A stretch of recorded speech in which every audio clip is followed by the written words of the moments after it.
It's a calm, clear night on Scotland's Bute Sound. 3 trawlers work the bay, dragging their nets through the deep trench below. Above the surface, captains keep a vigilant watch, unaware that below them, a chain of events is already unfolding, one that will soon lead to tragedy. This is the story of the Antares. It's a grey, overcast day at Loch Ewe. The HMS Trenchant, a nuclear-powered Trafalgar-class submarine, prepares for a training mission. On board, 6 trainees and their commanding officer, participants in the Royal Navy's elite Perisher course. Known as one of the toughest command qualifications in the world, the Perisher course tests every aspect of a candidate's ability to lead beneath the waves. The commanding officer, a veteran with 18 years of experience, watches closely. The Trenchant sets course for the training zone between Scotland and the Faroe Islands. For the next 4 days, she conducts simulated attacks and evasive maneuvers, a routine exercise for the Royal Navy. Meanwhile, in the quiet fishing village of Carradale, the crew of the Antares prepare for a 5-day voyage. Their destination, the deep trench of Bute Sound, a familiar and fruitful ground. The Antares, built in 1965, is 57 feet long and manned by 4 men, led by a 36-year-old skipper, an experienced fisherman who bought the vessel 3 years earlier. At 11 p.m., the Antares departs. Nearby, 2 other trawlers, the Heroine and the Hercules, move through the same waters. Visibility is perfect, and the air temperature is mild. By 5:30 p.m., the Antares begins towing northwest. The skipper radios the Heroine, saying he'll rest below deck while another crewman takes the helm. Their final exchange ends with 3 calm words, "Over and out." By this time, the HMS Trenchant has completed its first North Sea exercises and heads south.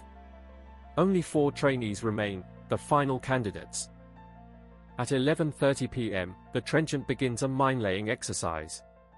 Every movement is logged, every sound analyzed. For the trainees, this is the test of their careers. At 1:31 a.m., the submarine ascends to periscope depth. The duty captain spots the Charybdis, the surface vessel assisting in the exercise. No other ships appear in sight. At 2 a.m., the Trenchant descends again, steering northwest at 6 knots. When the duty captain adjusts course to 315 degrees, multiple sonar contacts appear. One of them, contact 5, grows dangerously close. The trainee orders a sharp turn to port. But it's too late. At 2:19 a.m., the Trenchant shudders. The sound of trawl wire grinding along the hull fills the air. The Antares has been caught. For the 4 men aboard, chaos erupts. Their nets snap tight, pulling the trawler sideways. Water floods the wheelhouse. Within seconds, the vessel begins to sink. The skipper and 1 crew member try desperately to break free, but the sea's grip is unrelenting. In moments, the Antares disappears beneath the waves.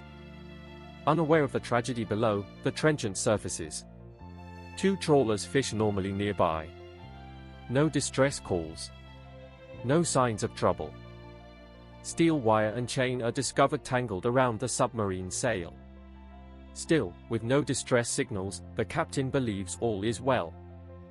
By dawn, debris begins to surface, oil slicks, fish boxes. The alarm is raised. Search and rescue teams are deployed. After a full day of searching, divers locate the Antares, lying 150 meters below the surface. Her hull mostly intact, resting in silence. The investigation finds failures in watchkeeping aboard the Trenchant. The crew had mistaken 2 trawlers for 1 sonar contact. New safety measures are soon introduced, but too late for the Antares. For the families of the Antares, no reform could bring peace. Years later, a memorial stands facing the Isle of Arran, a tribute to the 4 lives lost that night. The sea holds its secrets, quiet, fast, and unforgiving. But the story of the Antares reminds us that even in training, vigilance is life.